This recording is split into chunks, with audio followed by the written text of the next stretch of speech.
그날은 참 이상한 밤이었습니다. 저는 완도에서 새벽 배를 타야 해서 광주에서 밤길을 달리고 있었어요. 회사 납품 일정이 꼬여서 출발이 늦어진 탓이었죠. 도로엔 차가 거의 없었고 내비게이션은 한적한 국도를 따라가라고 안내했어요. 솔직히 조금 불안했죠. 가로등도 드문 산길이었고 옆은 낭떠러지처럼 어두웠거든요. 그때 시계가 밤 11시 47분이었습니다. 라디오에서는 조용한 트로트가 흘러나왔고 저는 괜히 창문을 조금 열었어요. 차 안이 답답하게 느껴졌거든요. 찬 바람이 들어오면서 동시에 이상하게 비린내 같은 게 났어요. 비가 온 것도 아닌데 눅눅한 냄새, 묘하게 썩은 흙냄새 같기도 하고요. 그 순간 도로 오른편에서 하얀 무언가가 픽 스쳤습니다. 순간 브레이크를 밟았어요. 심장이 쿵 내려앉는 소리가 들릴 만큼 세게요. 하지만 아무것도 없었어요. 헤드라이트 불빛 안에는 그냥 바람에 흔들리는 풀잎들만 있었죠. 미쳤다. 뭐야? 혼잣말을 내뱉었지만 괜히 웃음이 새어나왔어요. 긴장 풀려고요. 그런데 차를 다시 출발하려는 순간 사이드미러 한쪽에 누군가 서 있는 게 보였습니다. 검은 교복을 입은 학생처럼 보이는 여자아이. 머리가 길었고 얼굴은 불빛에 잘 안 보였어요. 그 애가 천천히 제 차 쪽으로 걸어오고 있었죠. 밤길이라 위험하니까 일단 문을 열고 물어봤습니다. 야, 이 시간에 왜 여기 있어? 어디 가는 길이야? 그 아이는 대답을 안 하고 그저 제 옆문을 바라봤어요. 한참을 서 있다가 조용히 물었어요. 완도 가세요? 목소리가 너무 작았어요. 바람 소리에 섞여서 들릴 듯 말 듯한 목소리. 순간 등골이 오싹했지만 저는 본능적으로 고개를 끄덕였어요. 네, 완도 갑니다. 타요. 위험하잖아요. 그렇게 아이는 아무 말 없이 뒷좌석 문을 열고 타더군요. 문 닫히는 소리가 유난히 묵직했어요. 그 소리 이후로 차 안의 공기가 확 달라졌습니다. 갑자기 차 안이 습해졌고 앞유리엔 김이 서렸어요. 분명 창문은 조금 열려 있었는데요. 라디오에선 잡음이 섞이기 시작했어요. 지지직, 한밤중 도로, 안전운전 하세요. 지지직. 저는 괜히 목소리를 내서 분위기를 풀려고 했습니다. 학생, 완도에 가족 있어요? 아니요. 짧은 대답, 그 말투가 뭔가 너무 건조했어요. 마치 말하기가 귀찮은 사람처럼요. 그럼 친구네 가는 거예요? 아니요. 대화가 더 이어지지 않았어요. 저는 백미러로 살짝 뒤를 봤습니다. 근데 그 순간 심장이 쿵 내려앉았어요. 거울 속 뒷좌석엔 아무도 없었거든요. 분명히 문 여는 소리 들었고 차문도 무겁게 닫혔는데 뒤엔 그냥 텅 빈 자리뿐이었어요. 검은 좌석 위에는 물기 어린 흔적이 하나 남아 있었습니다. 마치 젖은 교복이 닿았던 자리처럼요. 저는 놀라서 급하게 뒤를 돌아봤습니다. 그 순간 그 아이가 제 바로 옆 창문 바깥에 서 있었습니다. 빛 한 점 없는 산길 한가운데 차와 나란히 서 있는 그 모습. 차는 분명 달리고 있었는데 그 아이는 그 속도에 맞춰 천천히 걸어오고 있었어요. 그때 제 머릿속이 하얘졌습니다. 손에 힘이 빠지고 엑셀을 밟고 있다는 감각도 사라졌어요. 이건 꿈이 아니야. 그 생각 하나만 남았죠. 그 아이의 입이 아주 천천히 열렸어요. 입 모양이 뭐라고 말하고 있는 듯 했지만 소리는 들리지 않았어요. 유리창 밖이라 그랬겠죠. 근데 그 입 모양이 도무지 살아있는 사람의 표정이 아니었어요. 눈은 커다랗게 뜨여 있었는데 그 안에는 아무 감정이 없었어요. 아니, 오히려 저를 보면서 뭔가 기억해내는 표정이었달까. 그러다 갑자기 차 안에서 무언가 떨어지는 소리가 났어요. 덜컥 하고 그 소리에 깜짝 놀라 시선을 돌리니 조수석 바닥에 교복 단추가 하나 굴러다니고 있었습니다. 누가 언제 떨어뜨렸는지도 모를 단추. 그 단추엔 희미하게 이름이 새겨져 있었어요. 강소. 끝까지는 지워져서 읽히지 않았어요. 손이 덜덜 떨렸습니다. 그때 라디오가 갑자기 다시 켜졌어요. 지금 완도 방향 국도 13호선 교통사고 소식입니다. 그 목소리가 너무 또렷했어요. 학생 한 명이 숨진 것으로 확인. 라디오는 그 문장 이후에 또다시 잡음으로 덮였습니다. 그때 제 옆 유리창에 누군가의 손자국이 천천히 생겨났습니다. 안쪽도 바깥쪽도 아닌 마치 유리 속에서 찍힌 것처럼요. 그 손자국이 사라질 때까지 저는 아무 말도 못했습니다. 차를 세워야겠다는 생각이 들었습니다. 하지만 이상하게 브레이크가 먹질 않았어요. 발은 분명 페달을 밟고 있는데 차는 속도를 줄이지 않았습니다. 그때 도로 양옆의 풍경이 이상하게 느리게 움직였어요. 마치 필름이 늘어진 것처럼요. 앞 유리에 맺힌 김이 점점 두꺼워졌고 그 안쪽으로 무언가 글자가 스치듯 나타났습니다. 누군가 손가락으로 그은 듯한 얇고 떨리는 글씨. 나 좀 태워줘요. 순간 소름이 돋았어요. 이미 그 아이를 태웠잖아요. 근데 그 글씨가 안쪽에서 생겼다는 게 문제였죠. 핸들을 꽉 잡은 손에 식은땀이 흘렀습니다. 머릿속에서는 계속 합리적인 이유를 찾으려 했어요. 피곤해서 그래. 피곤해서 내가 지금 착각한 거야. 그렇게 중얼거리며 유리창을 닦았지만 그 글씨는 지워지지 않았습니다. 손이 닿지 않는 유리 안쪽에 새겨진 것처럼. 라디오에서는 계속 잡음만 들렸어요. 지지직, 지직, 그리고 갑자기 익숙한 목소리가 섞여 들렸습니다. 선생님, 저 기억 안 나세요? 순간 숨이 턱 막혔어요. 그건 확실히 그 아이의 목소리였습니다. 하지만 라디오에선 분명 진행자 멘트가 이어지고 있었는데 그 사이로 끼어든 거였어요. 저 완도에서 선생님이 태워줬잖아요. 그날 비 많이 왔는데 저는 아직 집에 못 갔어요. 라디오 스피커에서 물방울이 하나 떨어졌습니다. 말 그대로 물방울. 진짜 물이었어요. 스피커 틈새에서 한 방울, 두 방울. 마치 누군가 안쪽에서 울고 있는 것처럼 저는 미친 듯이 볼륨을 낮췄어요. 그러자 그 순간 창문 바깥에서 또 쿵 하는 소리가 났습니다. 고개를 돌려보니 차 바로 옆 비탈길 아래로 교복자락이 스쳐 지나갔어요. 하얗고 젖은 천조각처럼 어둠 속으로 흩어지더군요. 핸들을 꽉 잡은 손이 부르르 떨렸습니다. 이건 진짜 아니야. 이건. 하지만 마음 한편에서는 이상하게 그 아이 목소리가 낯설지 않았어요. 저 기억 안 나세요? 그 말이 자꾸 머릿속에 맴돌았습니다. 생각해보면 예전에 제가 학교에서 잠깐 시간 강사로 일하던 적이 있었습니다. 지방 중학교에서 3개월 정도. 그때 제가 담임을 맡았던 아이 중에 유독 말이 없고 항상 창가 쪽에서 혼자 앉던 아이가 있었죠. 긴 머리, 하얀 얼굴, 그리고 어딘가 멍하니 허공을 바라보던 눈. 이름이 강소연. 순간 조수석 바닥의 단추가 떠올랐어요. 강소로 시작하던 그 단추, 손끝이 저릿해졌습니다. 저는 급하게 내비게이션을 껐습니다. 그리고 차를 갓길에 세웠어요. 이번엔 브레이크가 먹혔습니다. 심호흡을 하고 창문을 살짝 열었습니다. 밤 공기는 차가웠습니다. 습한 냄새가 코끝을 스쳤어요. 그 냄새 어딘가 익숙했어요. 비 오는 날 교문 앞에서 맡았던 흙냄새. 그날도 그 애가 젖은 교복으로 학교를 나갔었죠. 그 애가 마지막으로 한 말이 생각났습니다. 선생님, 내일도 학교 오세요? 저는 대수롭지 않게 그럼 하고 웃었어요. 하지만 다음날 그 아이는 교통사고로 세상을 떠났습니다. 등굣길 횡단보도에서 차에 치였다고 들었습니다. 비 오는 아침이었어요. 그 이후로 저는 그 일을 일부러 기억하지 않으려 했습니다. 그 학교도 그만두고 직장만 다녔죠. 그런데 지금 완도 가는 이 길에서 그 아이의 이름과 냄새, 목소리를 다시 듣고 있는 겁니다. 선생님, 그 목소리가 또 들렸어요. 이번엔 바로 옆자리에서 고개를 돌렸습니다. 조수석에는 아무도 없었지만 시트에 앉은 자리 모양이 천천히 꺼지고 있었습니다. 마치 누군가 방금 앉은 것처럼요. 그리고 차 안에 은은한 바닷물 냄새가 퍼졌습니다.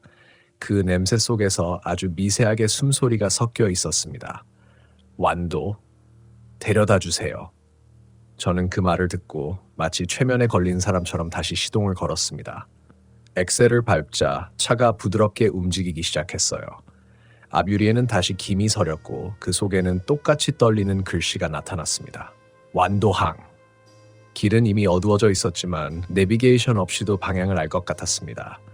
마치 누군가 옆에서 조용히 이끌어주는 것처럼.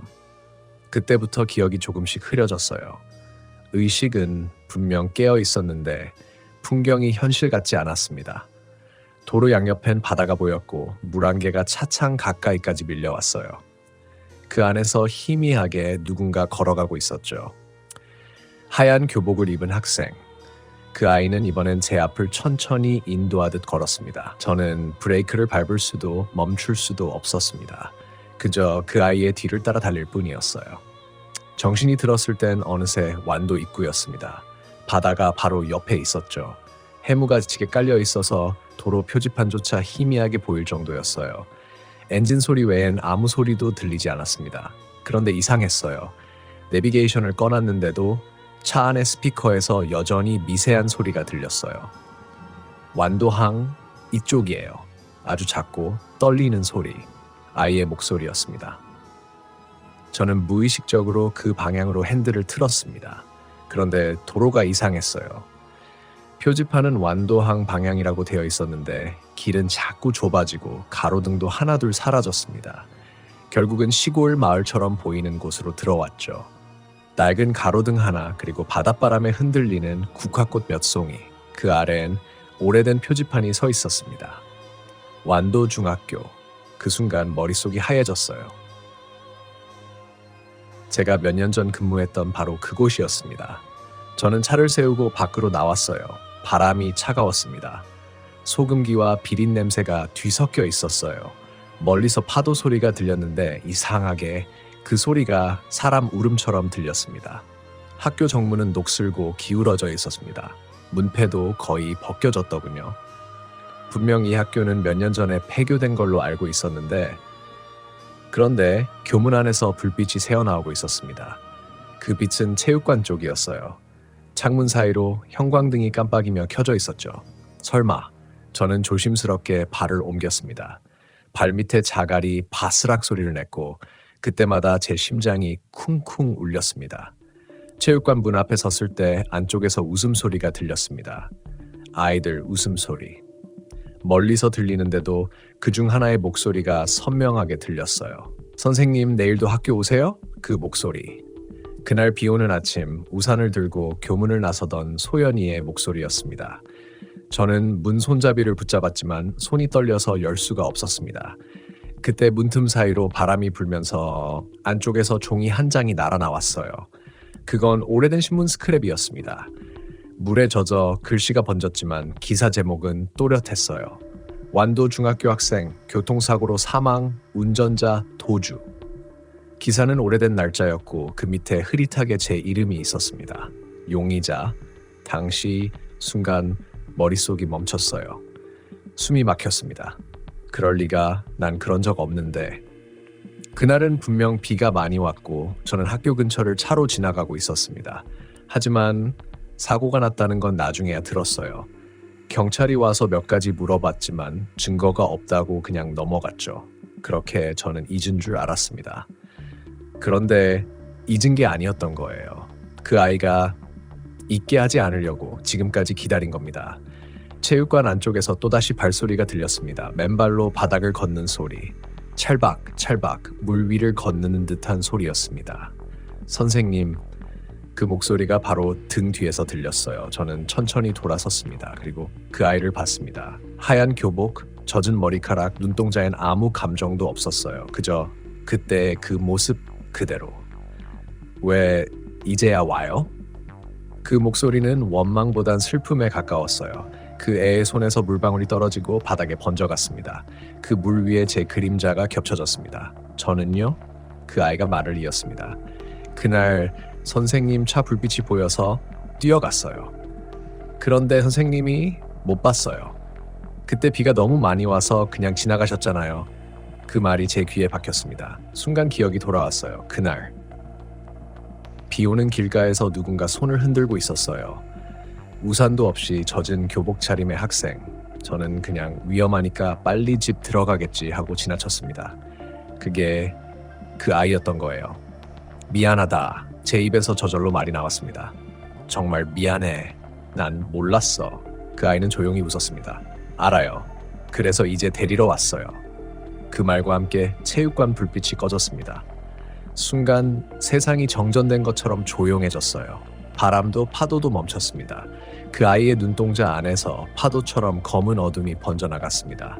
그게 제 얼굴을 덮칠 때 마치 바닷속으로 끌려 들어가는 기분이 들었어요. 차가운 물 냄새, 울음 섞인 숨소리, 그리고 멀리서 들리는 라디오의 목소리. 완도 방향 국도 13호선 교통사고 소식입니다. 승용차 한 대가 바다로 추락한 것으로 그 문장을 끝으로 제 의식은 완전히 끊겼습니다.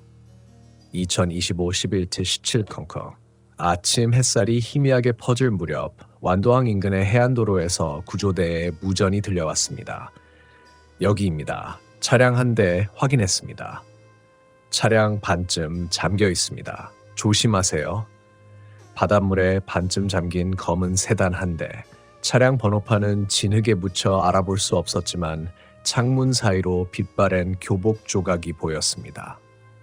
잠수대원이 조심스럽게 문을 열자 안쪽에서 소금기 섞인 냄새가 퍼졌습니다. 그리고 조수석 시트 위엔 물에 젖은 단추 하나가 놓여 있었습니다. 강수가 아래엔 젖은 수첩이 한 권 있었죠. 페이지는 대부분 번져 있었지만 맨 마지막 장엔 손으로 눌러 쓴 글씨가 남아 있었습니다. 완도항 데려다 줬어요. 이제 편히 보내줘요. 그 밑엔 이름도 날짜도 없었습니다.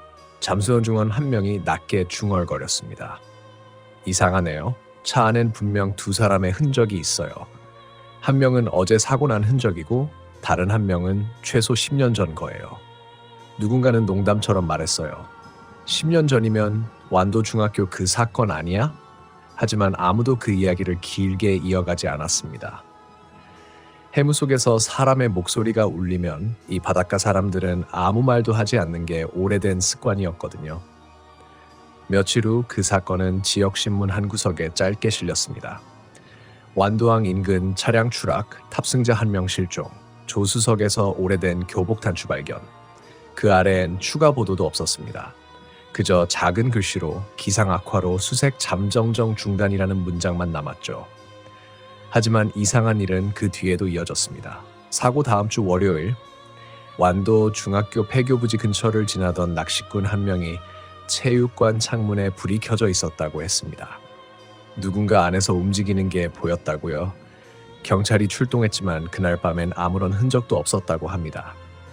다만 체육관 바닥에 남아있던 젖은 발자국 몇 개만이 아직도 방향을 잃지 않은 채 문 밖으로 이어져 있었다고 했습니다.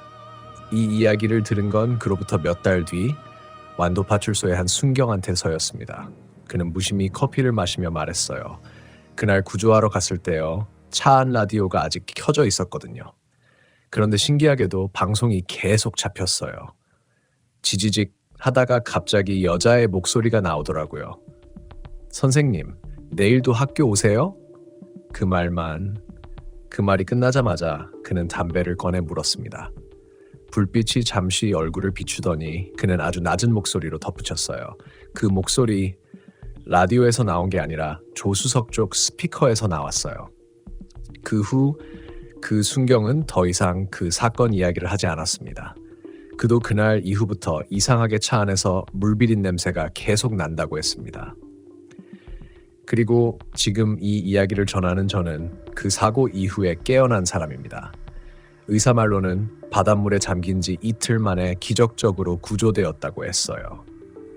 그런데 아무리 생각해도 이상합니다. 차 안엔 저 혼자 있었다는데 제 옆자리 시트에는 분명히 누군가의 젖은 흔적이 남아 있었다고 했습니다. 의사도 구조대도 그걸 이상하게 여겼죠. 그 흔적은 마치 누군가 바로 방금까지 거기에 앉아 있었던 것처럼 따뜻했다고요. 밤마다 꿈을 꿉니다. 그 아이가 창밖에서 손을 흔들던 그 장면. 비 내리던 그날 제가 그냥 지나쳤던 그 순간. 꿈속에 저는 늘 똑같은 길을 달립니다. 어둡고 좁은 국도, 그리고 뒷좌석에 앉은 아이의 숨소리. 라디오에서는 여전히 잡음 사이로 누군가 속삭이죠. 완도항이에요, 선생님. 이번엔 잊지 말아요. 그 말이 끝나면 항상 바다가 보입니다. 바다는 언제나 고요하고 그 속 어딘가에서 하얀 교복이 천천히 떠오릅니다. 그리고 눈을 뜨면 방 안엔 바닷물 냄새가 남아 있습니다.